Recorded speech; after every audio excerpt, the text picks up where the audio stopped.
திருக்குறள் அதிகாரம் 1 கடவுள் வாழ்த்து.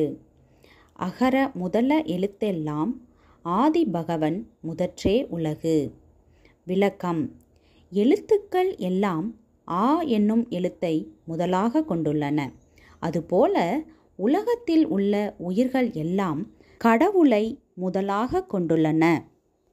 கற்றதனாலாய பயனென்கொல் வாளறிவன் நற்றால் தொழாஅர் எனின். தூய அறிவு வடிவான கடவுளின் திருவடிகளை தொழாவிட்டால் கற்ற கல்வியினால் என்ன பயன்? மலர்மிசை ஏகினான் மானடி சேர்ந்தார் நிலமிசை நீடு வாழ்வார். அன்பர்களின் உள்ளமாகிய மலரில் வீற்றிருக்கும் கடவுளின் பெருமை பொருந்திய திருவடிகளை நினைப்பவர் உலகில் நீண்ட நாள் வாழ்வார்.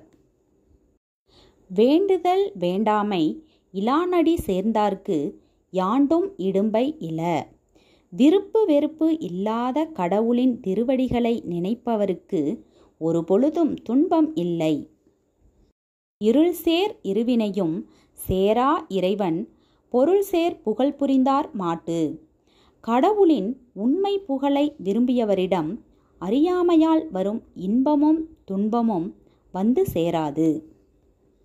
பொறிவாயில் ஐந்தவித்தான் பொய்தீர் ஒழுக்க நெறி நின்றார் நீடு வாழ்வார். ஐம்புல ஆசைகளையும் ஒழித்த கடவுளின் ஒழுக்க நெறியில் நிற்பவர் நீண்ட காலம் நலமுடன் வாழ்வார். தனக்குவமை இல்லாதவன் தாழ் சேர்ந்தார் கல்லால் மனக்கவலை மாற்றல் அரிது. தனக்கு ஒப்பில்லாத கடவுளின் திருவடிகளை நினைப்பவர் கல்லாமல் மற்றவருக்கு மனக்கவலையை போக்க முடியாது.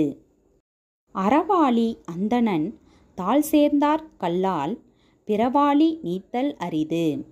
அறக்கடலாக விளங்கும் கடவுளின் திருவடிகளை நினைப்பவர் கல்லாமல் மற்றவருக்கு துன்பக்கடலை கடக்கவியலாது. கோளில் பொறியில் குணமிலவே என் குணத்தான் தாளை வணங்கா தலை. 8 குணங்களையுடைய கடவுளின் திருவடிகளை வணங்காத தலையானது கேளாத செவி பாராத கண் போல பயனற்றதாகும். பிறவி பெருங்கடல் நீந்துவர் நீந்தார் இறைவன் அடி சேராதார். கடவுளின் திருவடிகளை அடைந்தவர் பிறவி எனும் பெரிய கடலை கடப்பார். மற்றவர் அதனை கடக்க மாட்டார். இந்த வீடியோ உங்களுக்கு பிடிச்சிருந்தா லைக் பண்ணுங்கள், ஷேர் பண்ணுங்கள், மறக்காமல் சப்ஸ்கிரைப் பண்ணுங்கள். தேங்க்யூ.